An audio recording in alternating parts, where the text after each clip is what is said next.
Last week I finished my platinum playthrough of Star Wars Jedi Survivor and thought why not do like a look back / review of getting the platinum trophy and give people an idea of what they should expect if they go for the platinum. So first things first, this will be a spoiler free video as the main target audience of this video is people who are about to buy the game and are just curious how difficult the platinum is to achieve. This will not be a review of the game itself as there's plenty of reviews of the game out there, but more of a focus on the trophies that are required to get the platinum. There's 53 trophies to unlock excluding the platinum, and I split them into 6 groups for simplicity. 13 story trophies that you unlock simply by completing the main story, and just like Fallen Order, there's no difficulty specific trophies, so you can feel free to play on whatever difficulty you feel comfortable on.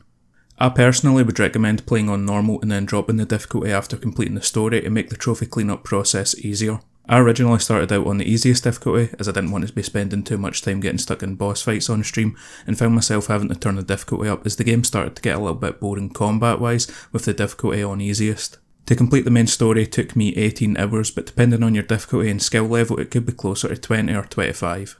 3 challenge trophies. Whilst playing through the game you come across 4 stars and you have to complete all 15 to unlock the Blood, Sweat and Tears trophy. The 4 stars consist of either combat or agility challenges. The agility ones can be quite intimidating at first but are manageable once you have an idea of the layout after a few attempts. I'd seen a few TikToks of people completing these tiers before I played the game, so I think that probably made it easier for me than it would have been if I went in totally blind.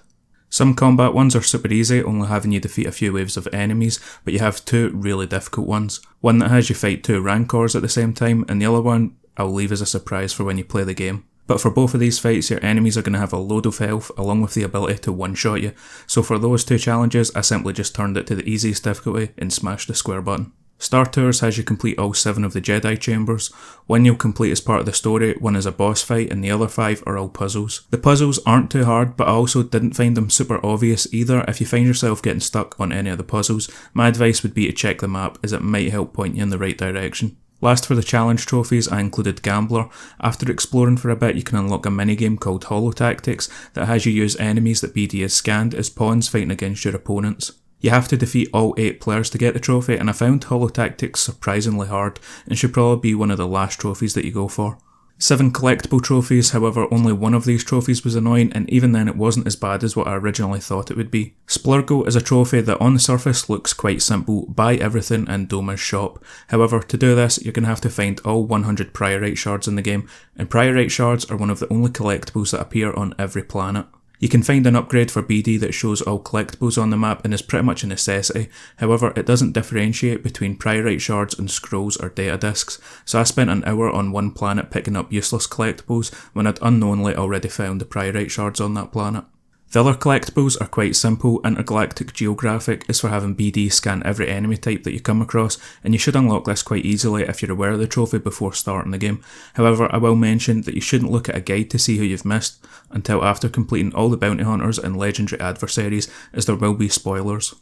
Speaking of legendary adversaries, you need to find and defeat all 13 of them for Living Legend. Some of these fights are really difficult, but if you ever get stuck, feel free to drop the difficulty. Finding them wasn't too difficult, I just stumbled into all of them whilst exploring the planets after completing the story. You also have trophies for finding all 12 fish and 10 different plant seeds. I think I found 11 of the fish just by exploring, but the seeds can be easy to miss, so you'll most likely be needing a guide to find most of those. Last for collectibles, I included Perk of the Job, which is for finding all 7 additional perk points, although of the 7, 1 is available for purchase and 3 you'll find whilst unlocking the BD map upgrade for collectibles. When it comes to exploring and going for all the collectibles, you'll most likely be doing this after completing the main story. However, if you want to take a break and do some exploring, it's best to wait until after you get the Ascension cable upgrade, as this is the last traversal unlock and you should be able to access all areas now.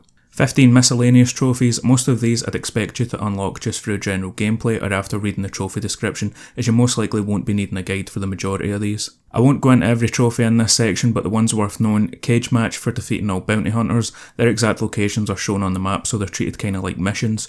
Jedi Path for fully upgrading 3 skill trees, Max Capacity for recruiting everyone, and King of the World for reaching the highest point in Harvest Ridge, which is just like a little puzzle.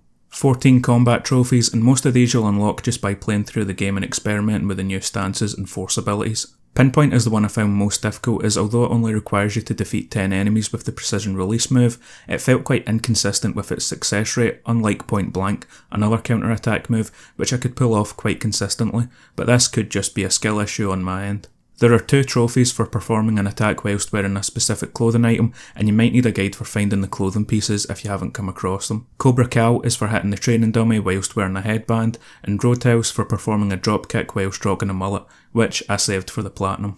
Lastly, there is one missable trophy called You've Got a Friend, which requires your companion assist you in defeating an enemy 10 times each. As spoiler free as possible, in the game there's about 4 or so missions when you'll have one of 2 possible companions, and if you hold R1 and square you can direct them to an attacking enemy, which is usually a stun attack. My advice would be to just spam their ability every time it becomes available, although be aware, as I believe playing on the easiest difficulty your companion might kill the enemy instead of stunning them. And that's a quick rundown overview of all the trophies for Star Wars Jedi Survivor.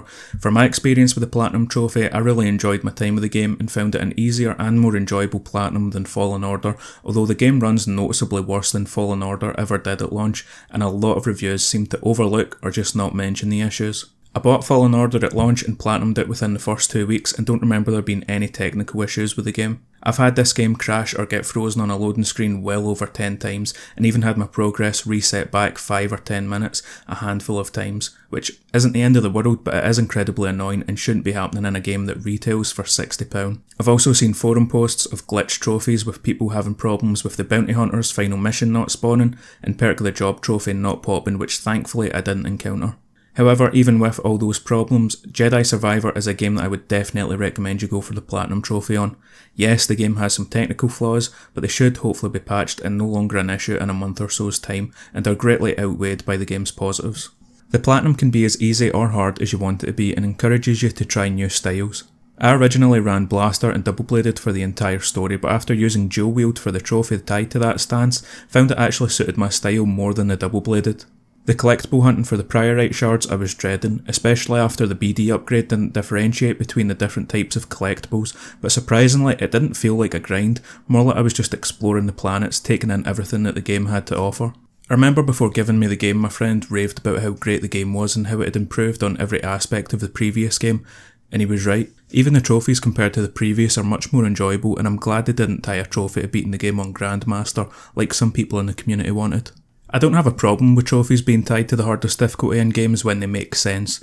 To me, a game like Last of Us asking you to beat it on the hardest makes sense, as when you play through the game on Survivor difficulty, every bullet and bandage is precious and you need to be careful how you engage the enemy, and it makes sense to the world and feels like how the game should be played. But for Jedi Survivor to have Cal, a Jedi Knight, struggling against a handful of stormtroopers doesn't make sense to me, and I actually think it makes more sense to play on one of the easier difficulties and toss troopers to the side. I'm also glad to get rid of the annoying collectible trophies from the last game. Having to explore every inch of every planet was a nightmare, and I don't know anyone who got the trophy without having spent ages wandering around a small section of the map, hoping to get that last 1% that they were missing. Looking back at the Fallen Order trophies, I actually forgot about some, like having to collect every chest, secret, BD log and Force Echo, and makes me glad they didn't ask you to find every collectible in the game this time. Since beating the game, a few trophy guides have popped up estimating the difficulty to be a 3 or a 4, and the time to platinum between 40 to 50 hours. It took me just under 34 hours to platinum the game, although I was trying to do it quite quickly as I was on stream, so I'd say the difficulty is about a 3, the time to platinum will be anywhere between 35 to 40 hours, and you should only need the one playthrough. So that's my thoughts on the Star Wars Jedi Survivor Platinum Trophy without spoiling any of the story. I'd like to do something like this for other Platinum trophies that I've got, but actually go into more story detail and not worry about the spoilers. For example, I've got all the footage of my Last of Us Platinum that I'd originally going to be doing a video on back in January, but I don't really have the time to write a script and then edit the 30 plus hours of gameplay together like I did with my Lollipop Chainsaw and Assassin's Creed videos. So just sitting down and talking about the Platinum process and my thoughts on it over some gameplay in the background would be the ideal middle ground instead of it being an overly edited video, more of just a chill talking video. It would also mean this way that I could be able to get more videos out instead of just one every few months. But thank you for making it to the end of the video, I hope you enjoyed it and hopefully I will see you in the next one. Peace.